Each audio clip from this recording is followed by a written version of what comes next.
Welcome to Jajang. Video kali ini Jajang bakalan membahas tentang teori-teori dari Squid Game. Tapi teman-teman, di video kali ini tuh mengandung spoiler. Jadi untuk teman-teman yang belum nonton dan nggak suka sama spoiler, bisa nih di stop dari sekarang. Gitu. Tapi balik lagi nanti kalau udah selesai nonton. Oh iya pastinya ya, jangan lupa balik lagi ya teman-teman. Oke, kita langsung masuk aja ke teori yang pertama. Teori yang pertama, hubungan antara Gi-hun dan kakek. Nah, di dalam Squid Game ini terdapat beberapa scene nih di mana yang menunjukkan bahwa kakek ini adalah ayah dari Gi-hun.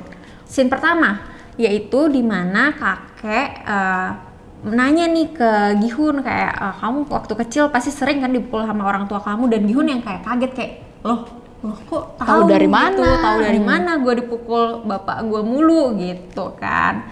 Terus ada lagi scene di mana kakek nanya nih hari ini tanggal berapa, karena bentar lagi udah mau tanggal ulang tahun anaknya nih, yang mana juga sama udah mau tanggal ulang tahun si Gi-hun. Terus pendukungnya nih teman-teman, dari awal film Squid Game sampai akhir tidak diceritakan kalau ayah Gi-hun itu kenapa dan di mana. Wah, Gitu. jadi masih menjadi misteri ya Gi-hun ini ya. Betul. Yang teori kedua ini adalah pemilihan warna takji di terminal. Jadi saat di terminal ini Gi-hun tuh diajak bermain takji sama abang tampan nih, si Gung Yu. Nah Gung Yu ini maaf kebelit. Gung Yu. Nah Gung Yu ini ngasih dua pilihan sama Gi-hun. Mau pilih warna merah atau mau pilih warna biru takjinya. Nah si Gi-hun ini memilih takji warna biru. Nah gara-gara dia memilih takji warna biru, dia akhirnya menjadi player. Dia yang memainkan salah satu pemain di Squid Game ini. Nah tapi teman-teman pernah terbayang nggak kalau misalnya Gi-hun ini memilih takji warna merah? Oh, jangan-jangan dia bisa menjadi guard nih di Squid Game ini, karena yang kita tahu guard ini kita nggak tahu nih asalnya dari mana. Betul. Asal terbentuknya guard ini bagaimana, dan guard ini kan juga satu sama lain nggak tahu mukanya seperti apa. Nah bisa jadi kalau Gi-hun memilih takji warna merah, dia menjadi guardnya juga gitu. Yang ketiga, bocoran permainan Squid Game dari anaknya Gi-hun.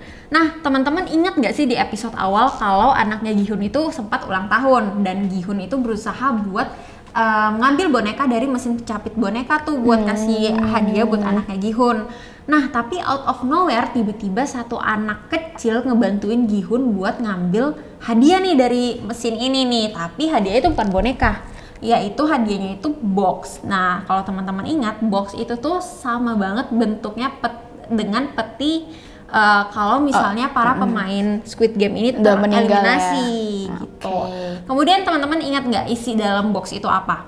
Itu pistol. Nah, pistol itu menggambarkan bagaimana cara pemain-pemain tereliminasi ini tuh dieliminasi, dihukum gitu lah ya kesannya. Kemudian pistol itu juga mengeluarkan api, karena api itu tuh menggambarkan bagaimana cara mayat mereka dihilangkan. Oh, kayak dikremasi gitu ya? Yes, kayak itu mind blowing banget sih, kayak di episode awal itu udah dijelasin semuanya. Udah di spoiler nih di episode awal nih ya. Betul. Kalau teori sebelumnya kan membahas mengenai cara permainan dari Squid Game itu. Tapi kalau di teori kali ini ada spoiler nih mengenai cara meninggal dari pemain-pemain Squid Game ini. Jadi cara meninggal ini berhubungan dengan episode-episode awal. Begitu teman-teman. Cara meninggal yang pertama itu ada Ali. Ali kan di awal dia nyuri duit bosnya. Ya bukan nyuri banget sih, tapi cara ngambilnya lah gitu kan.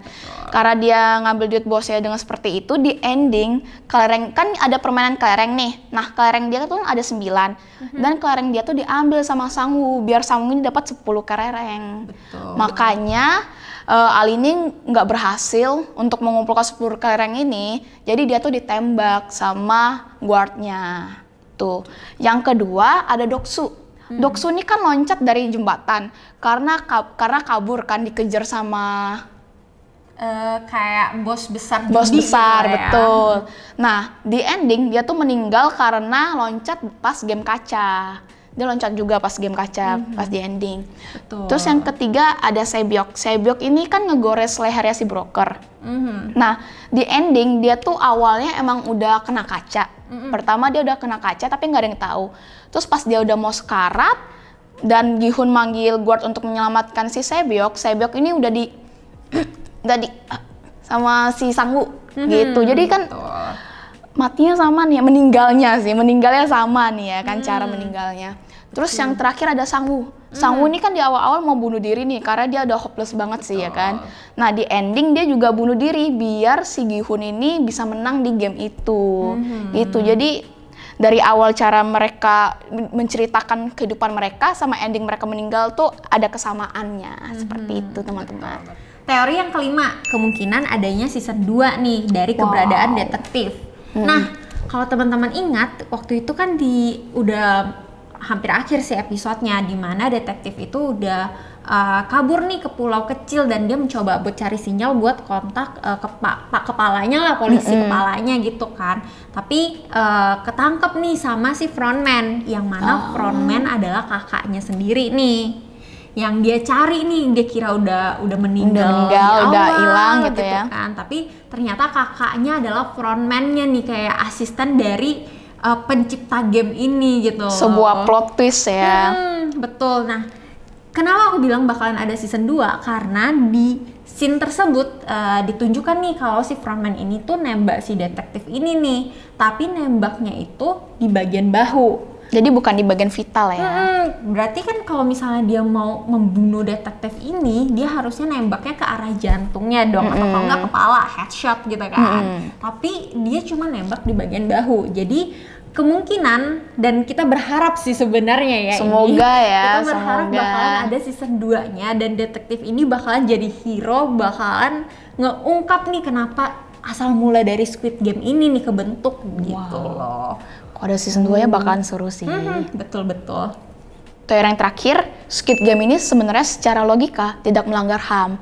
Kenapa? Karena pada saat selesai game yang pertama yang Munggungha Kochipiot Semita, nah itu kan pemain-pemain dikasih pilihan nih, 2 pilihan, mau lanjut atau tidak. Dan teman-teman kan semuanya tahu kalau kakek ini sebenarnya salah satu kunci permainan Squid Game ini, dan dia itu memilih tidak. Untuk tidak melanjutkan. Nah, untuk tidak melanjutkan. Nah, sebenarnya kakek ini tuh sudah memberi kesempatan untuk pemain-pemain yang lainnya untuk berpikir terlebih dahulu nih, aku mau ngelanjutin lagi atau enggak ya? Maksudnya setelah mereka tahu aturannya. Iya, gitu setelah ya. mereka tahu aturan, maksudnya ketika mereka kembali lagi ke dalam Squid Game ini ya tidak ada paksaan. Itu semua kemauan dari pemain-pemain itu, bukan paksaan dari Squid Game-nya ini. Seperti itu. Dan kalian harus tahu peserta yang balik lagi itu sebanyak 93%. Cukup banyak juga yang balik. Tapi balik lagi, mereka tuh balik bukan karena paksaan dari Squid Game-nya ini, dari staff Squid Game sih lebih tepatnya. Jadi tapi mereka balik karena kemauan mereka sendiri. Kan mereka udah tahu kan konsekuensinya. Kalau kalah, bang gitu kan. Gitu. Ya, emang berarti kondisi mereka yang mengharuskan seperti kembali, itu gitu ya. Jadi intinya kalau dibilang melanggar HAM ya mereka balik sendiri sih ya. Tahu konsekuensi. Mereka balik, mereka udah tahu konsekuensinya akan seperti apa gitu. Dan kakek kan udah kasih kesempatan nih buat yang lainnya. Lu mau ngelanjutin atau enggak? Kalau lu nggak mau ngelanjutin ya udah nggak apa-apa. Kalau lanjutin ya ayo kayak gitu. Seperti itu. Nah teman-teman, itu dia teori-teori dari kita. Tapi kalau teman-teman masih ada teori-teori yang lainnya, bisa nih komen di bawah. Komen. Dan teman-teman jangan lupa buat subscribe channel Cacang ya, dan like, dan jangan lupa nyalakan lonceng notifikasinya. See you di next See you, bye-bye.